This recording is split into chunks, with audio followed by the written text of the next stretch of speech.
Hey, welcome back everybody. I'm out here on a cold winter day, well, fall day technically, but I'm out here and I'm going to be showing you guys how to use a rod and a reel with a jig and an aluminum can to become a better bass fisherman this winter. Let's get into it.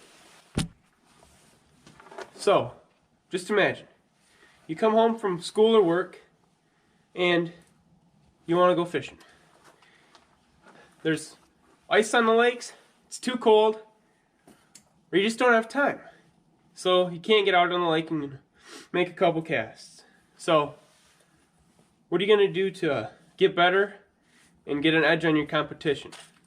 Well, you'll just grab yourself an aluminum can, toss her out there, get your rod, make some casts, just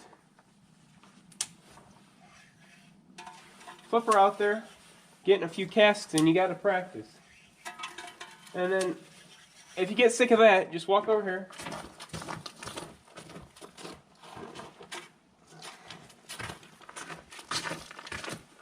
grab your can, because you hit it every time. Grab your can, throw it a little bit further.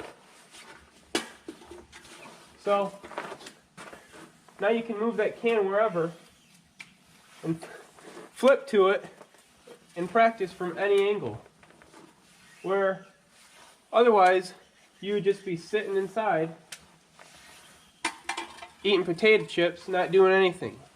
You can do a bunch of different casts. If it's closer, you can get it out there and then you can flip and get there. Or if it's further away, you can pitch it. Just pitch it right out there and try to hit the can every time. If you're not hitting the can ever, move it a little bit closer.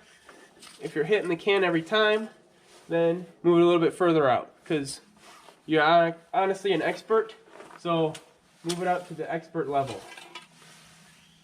Also,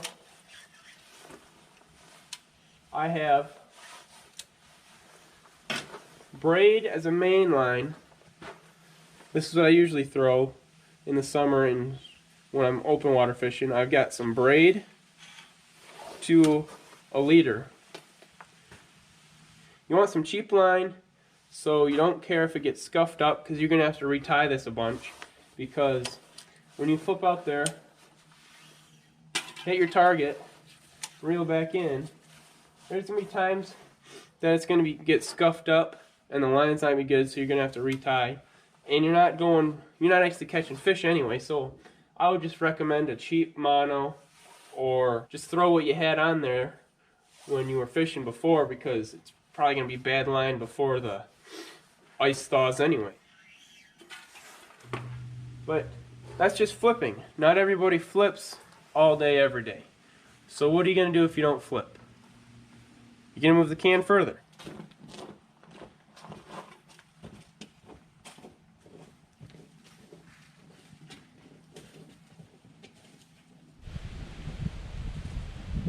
So what I've done is I've moved the can probably, 25, 30 yards, and got the same jig, same rod and reel, and now I'm just going to practice casting to that.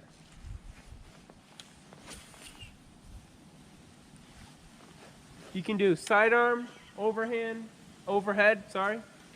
but sidearm, overhead, and you just want to keep practicing casting to that can, because you want to be able to, when you're on the water, you want to be able to make the perfect cast. If there's a fish on a piling or sitting on a certain spot, you got to be able to cast over there and make the perfect cast. So like the can represents a piling, or the spot right before a piling that you're aiming for, that you have to hit. And if you don't hit that certain spot and hit somewhere else, you're gonna spook the fish, you won't catch the fish, and you'll just have a worse day than you would have had before if you would have practiced. So I promise you guys, that if you guys practice 10 minutes a day, you guys will catch more fish because you guys will be making the right casts. So, I've got some tips for you guys that will help you when you're trying to practice. One, don't use your full craws, okay? The plastic on these craws are so thin at the claw that when you're bringing it back and it gets hung up on stuff, the claws will just rip off and you'll be losing a bunch of money, okay? So, don't use your full craws. All I do is I save the bad ones from when I was fishing on open water. Just save the bad ones and put that on there. That'll also help you because the craw will stay on there better because the claws aren't getting hung up on everything and pulling it down. The other thing is, you're gonna tear them up so where the lead shows, okay?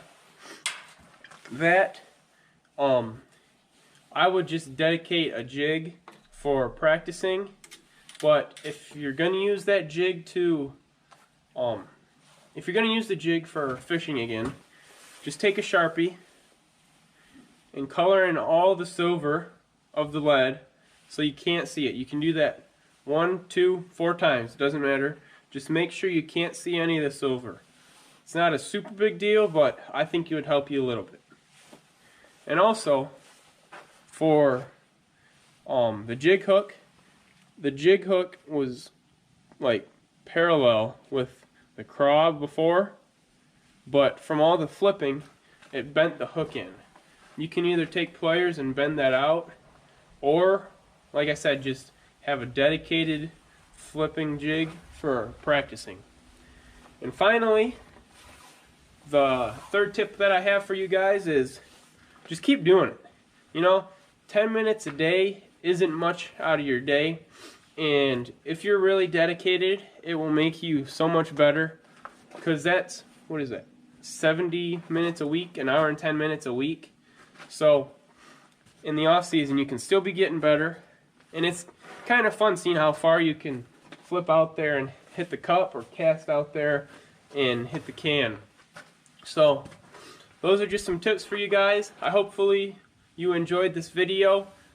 See you next time. Thanks.